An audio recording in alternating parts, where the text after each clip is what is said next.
Those who are familiar with my channel know that I place a great emphasis on the writings of the early church fathers. But although it's valuable for us to read the early church fathers, it's even more valuable for us to understand them in light of their historical and doctrinal context, as well as understanding them in light of what the greatest theologians in our own respective traditions themselves thought about the fathers. And as it relates to the church fathers, I thought it would be beneficial and worth our time to examine the writings of John Calvin and Francis Turretin and others to see how they understood the church fathers, what specific points they referred to, and what they thought were important in defending the Reformed faith against the claims of Roman Catholicism and others. In this way, we can have even greater confidence to the consistency that Protestantism has with the early church fathers, knowing that what we read when we personally read the church fathers is confirmed by the greatest theologians the church has to offer, showing once again that Protestantism, and Reformed Protestantism in particular, is the most consistent with these early church fathers. As a Reformed Christian myself, I first wanted to make a video that featured only other fellow Reformed Christians like Calvin and Turretin, but in the short-term future, I will also make another video featuring non-Reformed Protestants, such as Martin Chemnitz from the Lutheran tradition and William Whitaker from the Anglican tradition, demonstrating the same points. So in today's video, we are going to be taking a look at how the Reformed tradition, historically speaking, understood and interpreted the Apostolic Fathers, namely through the works of John Calvin and Francis Turretin. I chose these two individuals because I believe John Calvin is the greatest theologian in the history of the post-apostolic church, and I believe that Francis Turretin is the greatest example of in-depth Reformed scholasticism. And in this video, we will examine each and every time Calvin or Turretin cites an apostolic father in these two works. Before we go any further, I first wanted to clarify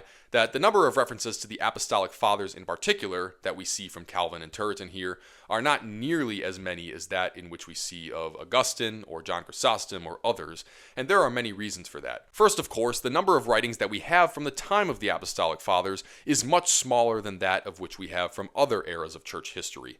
And that doesn't even mention the fact that there were specific writings that we have today from the Apostolic Fathers that were not available during the time of Calvin and Turretin. The first full manuscript of the Epistle of Barnabas, for example, wouldn't be discovered until 1837. The Didache in 1873. So, of course, Calvin and Turretin are not going to cite the Didache or the Epistle of Barnabas because they had no access to these documents. Secondly, it's worth mentioning that the writings of the Apostolic Fathers, as compared to later writings of other church fathers, are much smaller in nature, and they are not nearly as theologically in-depth.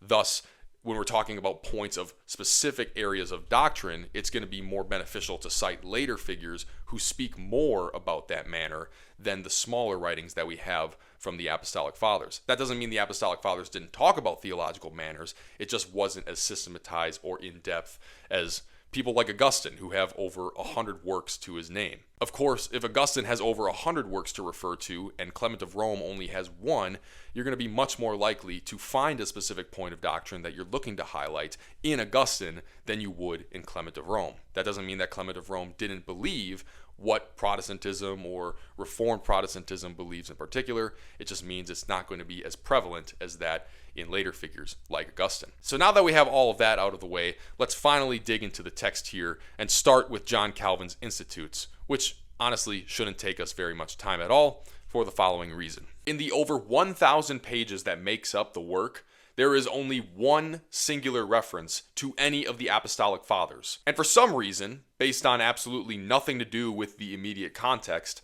the quote that I'm about to mention here is a point of controversy that is often raised by Roman Catholics who attempt to use this quote to impugn the character of John Calvin.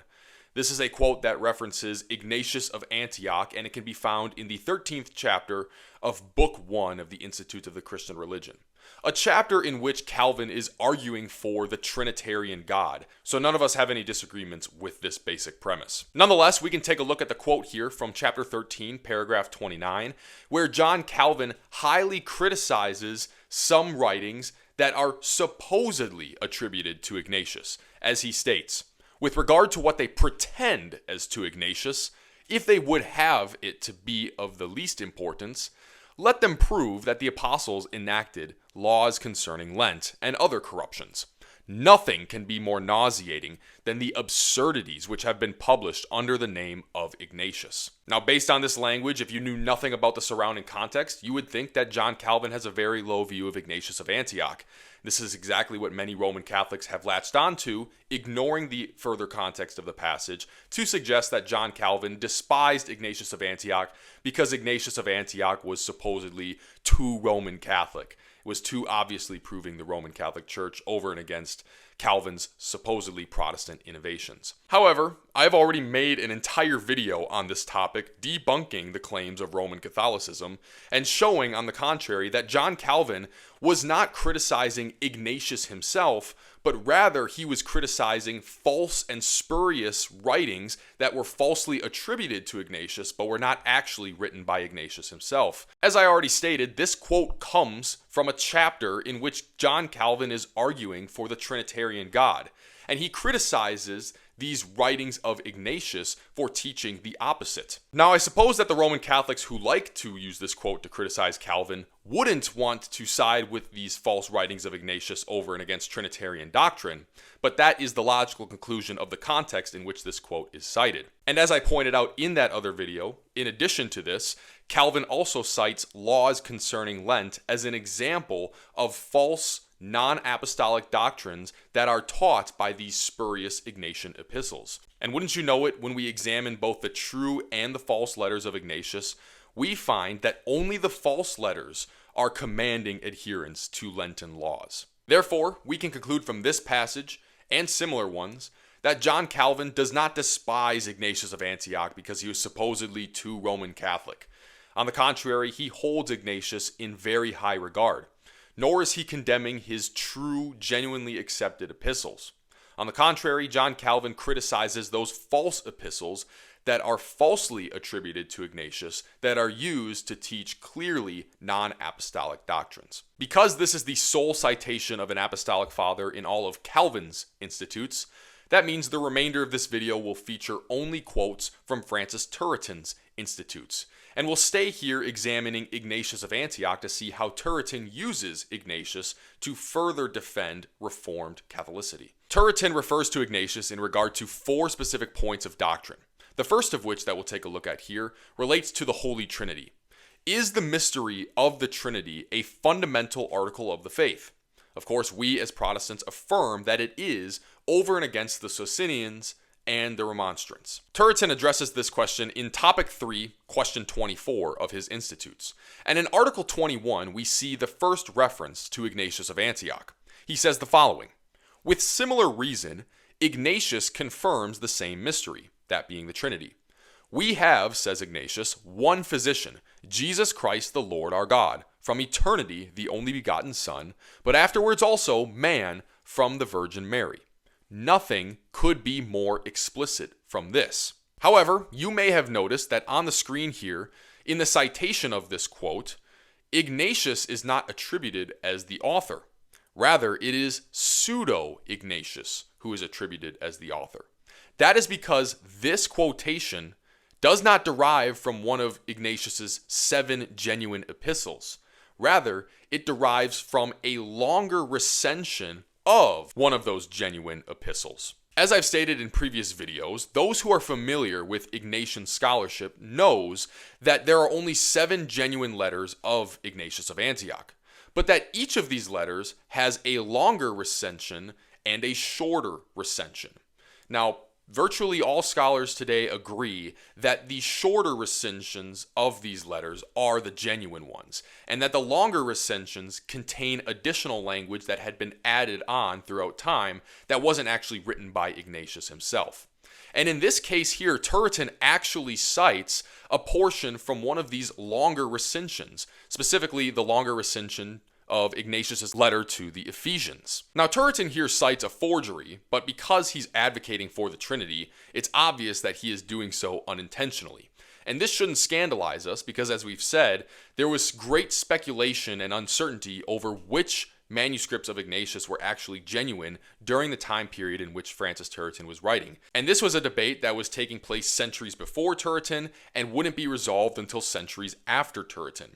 The general consensus of which Ignatian letters are genuine is an actually fairly recent development. And Turretin himself even testifies to this in passing in the very last sentence here on the screen, stating that Theodoret, a church father from the 5th century, also alludes to this specific passage of Ignatius, demonstrating that even during the time of the 5th century, and we can assume even before that, there was already forgeries of Ignatian epistles being circulated throughout the Christian world. Nevertheless, even though Turretin cites the longer recension of Ephesians to teach the divinity of Christ, the shorter and genuine recension also teaches the divinity of Christ. It just doesn't contain this longer language. So the principle is still the same, the citation is merely incorrect. And I contend that this whole situation actually proves that Protestants have no problem referring to Ignatius inherently speaking. We never have been, and we don't have any problem with it today, because we believe him to be a faithful saint who edified the body of Christ through his writings. The problem was never with Ignatius himself as a person or his particular beliefs, contrary to what Roman Catholics today might want you to believe, because nothing that he teaches inherently contradicts Protestant theology. The problem, rather, has always been in reference to which of his writings were actually genuine, which of them was actually authentic.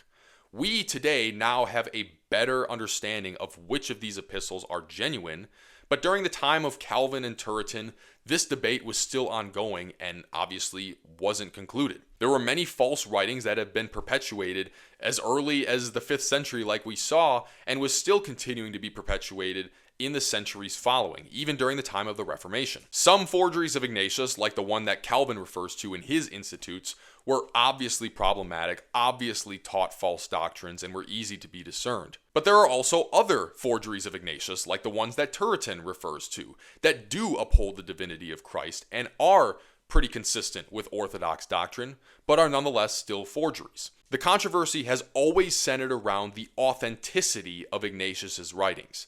It has never centered around Ignatius himself or what he specifically taught. Because as I've said, and as I've argued in previous videos, Ignatius does not teach a single thing in any of his genuine epistles that contradicts Protestant theology.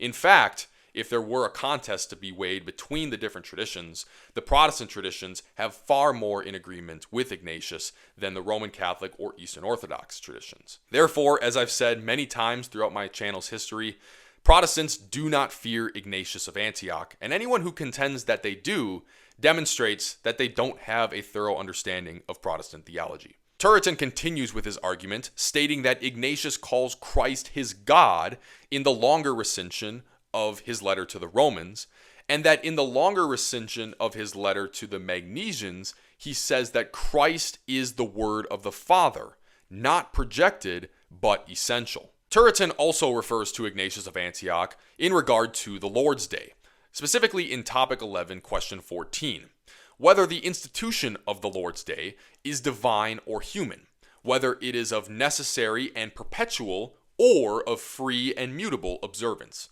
The former we, as Reformed Protestants, affirm, and the latter we deny, as to both parts. That is to say that we, as Reformed Protestants, affirm that the institution of the Lord's Day is divine and that it is of necessary and perpetual observance. Turretin argues that an observance of the Lord's Day is favored by the authority of the fathers who were nearest to the age and times of the apostles, among whom is Ignatius of Antioch. Turretin cites 2 quotes from supposedly Ignatian epistles in support of his claim, and just as it was in the case of the previous topic, these quotes also are from longer recensions of Ignatius's actual epistles. They are not a part of the genuine canon of Ignatius. In fact, every citation of Ignatius in Turretin's Institutes are not a part of the genuine canon of Ignatius. Once again, this does not mean that Turretin is being intentionally dishonest, because after all, he's advocating for things like Trinitarian theology or the divine institution of the Lord's Day. Rather, he is just referring to texts in which it has not been determined whether or not they are genuinely authentic during his time period. Nevertheless, we'll still take a look at the citations that he does refer to, the first of which comes from the longer recension of the 9th chapter of Ignatius's letter to the Ephesians, in which he says that after the observance of the Sabbath, let every friend of Christ keep the Lord's Day as a festival, the resurrection day, the queen and chief of all the days of the week. Now, the genuine epistle does state that we ought to no longer keep the Sabbath, but live according to the Lord's day, on which our life also arose through him and his death. This can be found in chapter 9, verse 1. But that quote that I just read does not contain the explicit language of exhortation to keep the Lord's day or further descriptions of the Lord's day that we see here in the longer recension. The second citation is from the longer recension of the 9th chapter to the Trallians, in which Pseudo-Ignatius says that at the dawning of the Lord's day, he, Christ, arose from the dead. Therefore, the Lord's day contains the resurrection. Unlike, however, the previous citation to the letter to the Magnesians, the genuine epistle to the Trallians here does not make any mention of the Lord's day, contrary to what we see in the longer recension. Turretin again refers to Ignatius in regard to the lawful ministry of baptism. Is baptism by laymen or women lawful in any case?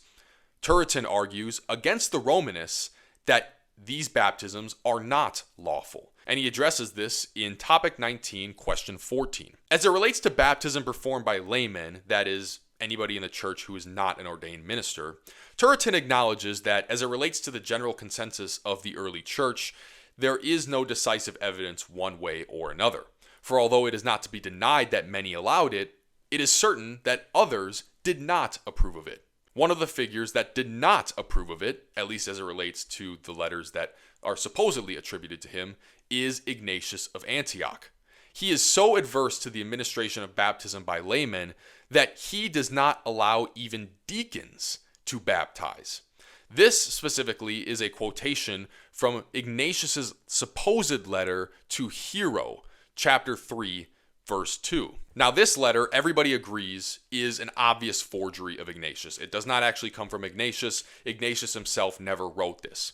Nonetheless, it's still fascinating to read just to see the insight of what various documents through church history have had to say. Hero, if he existed at all, was supposedly a deacon in the church of Antioch, the church in which Ignatius of Antioch was a bishop. And in chapter 3 of this forged letter to Hero, Pseudo-Ignatius, writing to a deacon, tells the deacon to do nothing without the bishops. As it relates to baptism, the author says that bishops baptize, but you, Hero, specifically a deacon, are to minister to them who baptize, indicating that deacons are not to baptize. The final reference to Ignatius of Antioch in Turretin's Institutes comes from topic 19, question 24, regarding the breaking of bread. Is the rite of breaking bread necessary in the administration of the supper? We, as Reformed Protestants, affirm. Turretin states, it can be readily shown that the rite of breaking was constantly retained from the Apostolic age even up to the 12th century, as appears from the monuments of the ancients, which everywhere mention this rite. Turretin then cites Ignatius, or in reality, Pseudo-Ignatius, as this comes from the longer recension of his letter to the Philadelphians. The flesh of the Lord Jesus is one, his blood is one, which was poured out for us. One also, the bread broken for all. And even though this is part of the longer recension, I'd still like to point out that there is here an affirmation of the substance of bread remaining present in the act of breaking, language that supports the Protestant understanding of the Lord's Supper and rejecting the future articulation of the doctrine of transubstantiation. But of course, that's a topic for another time, and I've actually already addressed that in a previous video for those of you who may be interested. Francis Turretin also has a number of things to say about Clement of Rome, and like Ignatius, he cites Clement of Rome in regard to 4 specific points of doctrine. The first of these doctrines, just as it was in the case of Ignatius, relates to the Holy Trinity and whether or not the Trinity is a necessary article of the faith. In the same context that we saw from the earlier quote from Pseudo-Ignatius, Turretin cites Clement of Rome and his letter to the Corinthians, which he notes, interestingly enough, is a genuine work of venerable antiquity. I discern that this is probably stated in light of the controversy regarding Ignatius's epistles. At that time, nobody had any true certainty as to what Ignatian epistles were genuine, but this statement here by Turretin suggests that there was a common consensus that, at the very least, Clement's letter to the Corinthians was indeed genuine. And in this letter, Clement speaks of Christ not only as a man, but as one whom he does not fear to join with God together with the Holy Spirit. As he says in chapter 46, "Have we not one God and one Christ, and one Spirit poured out upon us?" In the same place, he calls him, that is Christ, the scepter of divine majesty, to remove from him from the humble position of men. And for those who are interested, this second quote here, the reference to the scepter of divine majesty, can be found in 1 Clement chapter 16, verse 2. The second reference to Clement of Rome comes in the context of the primacy of Peter. Was Peter really at Rome? And did he truly hold the episcopate there for many years? Obviously, this is the foundational claim of the Roman Catholic Church, but Turretin, as a Reformed Protestant, argues against this claim, insisting that no, Peter was not at Rome and did not hold the episcopate there for many years. In topic 18, question 18, Turretin uses Clement of Rome to insinuate that Peter didn't even die in the city of Rome, much less hold the episcopate as the universal pontiff like the Roman Catholic Church believes. He says that the testimony of Clement in his former epistle to the Corinthians assists us not a little here, because in this letter he speaks of both Peter and Paul. In regard to Peter, he speaks very briefly, neither designating the place of his martyrdom, nor his journeys to the west, nor his episcopate at Rome. Yet Clement does give a far more extended account of Paul, as after the removal of Peter, the greatest of all in labors, as carried to Rome, to the western territories, as a teacher of the whole world, as persecuted under the emperors, for example, under Nero. As we will see shortly here, Turretin is going to build an argument from silence on the part of Clement to argue that Peter was certainly not the universal pontiff like the Roman Catholic Church believes, because if he were, Clement would have spoken far more honorably of Peter, especially as it relates to the Apostle Paul, who is supposedly his inferior as it relates to authority of office. To support his argument, Turretin is going to cite the 5th chapter of 1 Clement, and pay attention here to the language that Clement uses to describe Peter versus the language he uses to describe Paul. On account of unjust emulation, Peter went through not one or another, but many labors, and thus having suffered martyrdom, departed to the due place of glory. Paul, on account of emulation, having been cast into chains 7 times, beaten with stripes, stoned, received the reward of patience, and having been made a herald of the word in the east and west, acquired an illustrious reputation for faith, instructing the world in righteousness, and coming to the boundaries of the west, and undergoing martyrdom under the emperors, specifically in the city of Rome. Thus, emigrated from the world and departed to the holy place, having been made the highest example of patience. When you compare the language Clement uses in regard to Peter from that which he uses in regard to Paul, you can see Turretin's argument begin to take form. Clement speaks in great detail about Paul's life and death, but he does not do the same for Peter, suggesting that the accounts of Peter's life, as detailed by the Roman Church, are not historically accurate.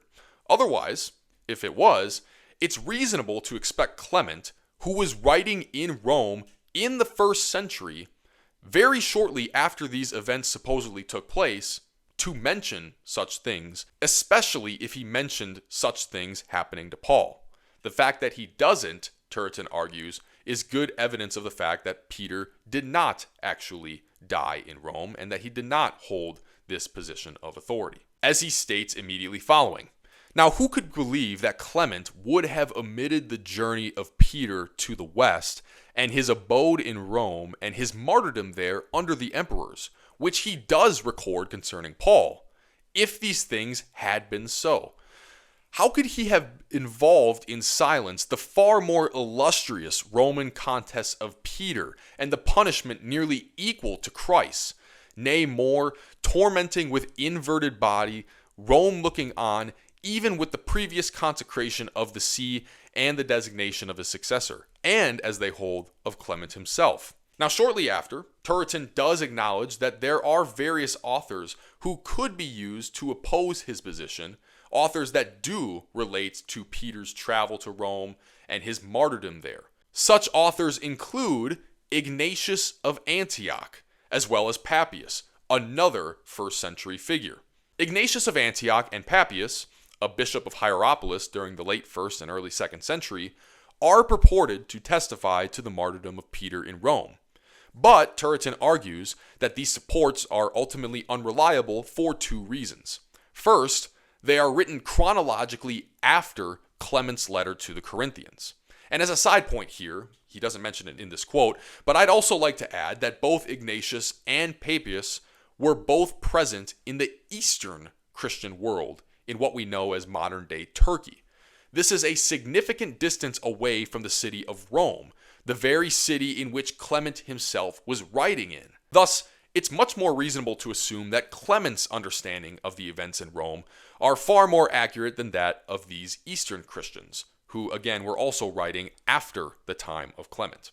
And secondly, Turretin argues that these figures are ultimately unreliable because, as mentioned earlier, the authenticity of the writings in which these supports are derived from, especially those pertaining to Ignatius, were highly skeptical during that time frame. Now, if this is your first time experiencing these type of arguments against the presence and death of Peter in the city of Rome, you may also be surprised to know that these arguments are not unique to Turretin.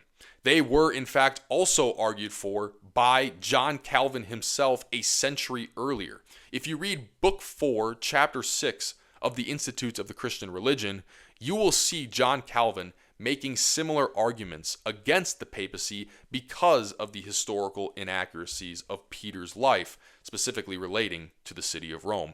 And for those who are interested in this topic, I would refer you to that chapter as well for further reading. Similar to his arguments against the primacy of Peter as an individual, Turretin will also cite Clement of Rome to argue against the primacy of the Pope as a specific office. In topic 18, question 19, Turretin asks, is the Roman Pope the successor of Peter in a monarchy or ecumenical pontificate? Of course, he as a Reformed Protestant denies that this is the case, and he explains his argument here on the screen. One of his chief arguments against the primacy of the Pope is that the Roman Catholic Church, at least during his time period, couldn't even agree who was the actual first successor of Peter, whether it was Linus or Clement.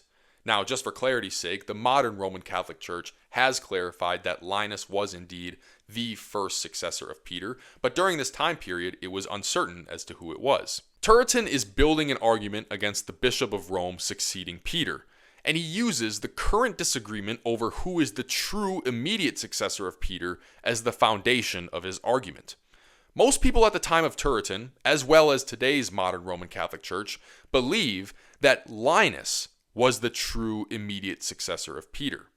Turretin argues that if this is true, then Evodius, who was the immediate successor of Peter in the Church of Antioch while Peter was still alive, would have the exact same claim to primacy as that of Linus, because both Evodius and Linus would have immediately succeeded Peter while Peter was still alive.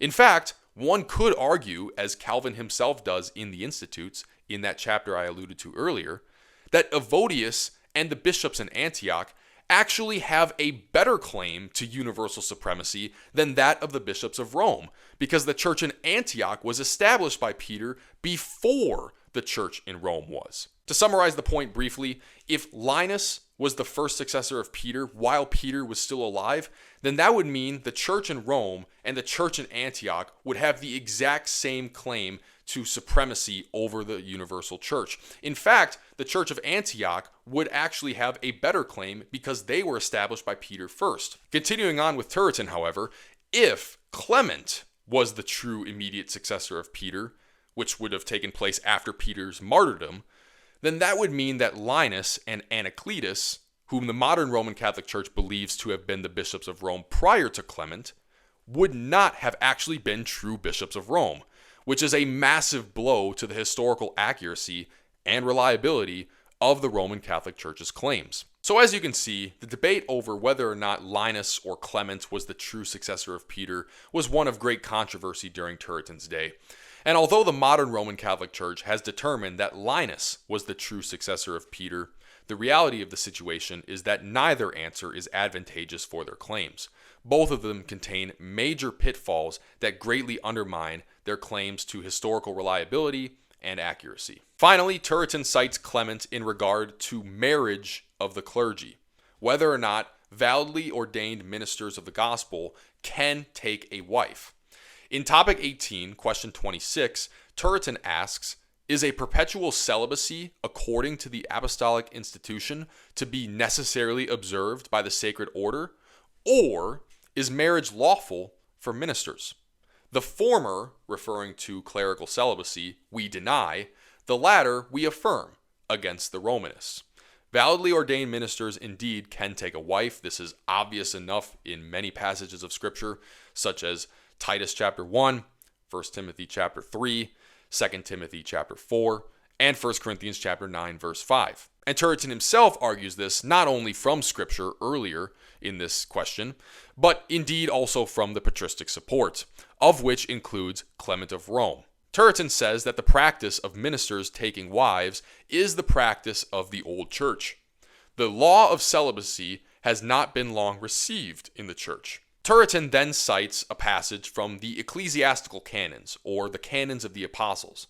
This was a document that for long periods of church history was believed to have been written by Clement of Rome himself, but we now know today that it was not. The author is unknown, but we do know that Clement of Rome did not write it. Nevertheless, Turretin credits Clement of Rome as having written this document and uses it to support his point.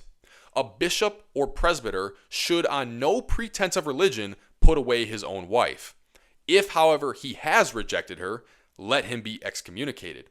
If he shall continue in that excommunication, let him be deposed. And shortly after this, Turretin provides us a list of prominent ministers from the early church who we know to have taken wives for themselves. The first name he mentions here is none other than Clement of Rome, along with Polycarp, another apostolic father whom Turretin does not cite directly from his letter to the Philippians at any point in his Institutes, but nonetheless refers to him on a number of occasions throughout the Institutes, as we see here. To conclude the video, we will refer to the final citation of an apostolic father that we find in Turretin's Institutes. That comes from topic 19, question 26, in which Turretin refers to the Epistle to Diognetus. But the interesting aspect here is not necessarily the quote that he cites, but rather who he ascribes as the author of the Epistle to Diognetus. Today, we don't know who wrote the Epistle to Diognetus. Traditionally speaking, the author is often referred to under the name of mathetes, which is just the Greek word for disciple, because that's what's mentioned in the epistle.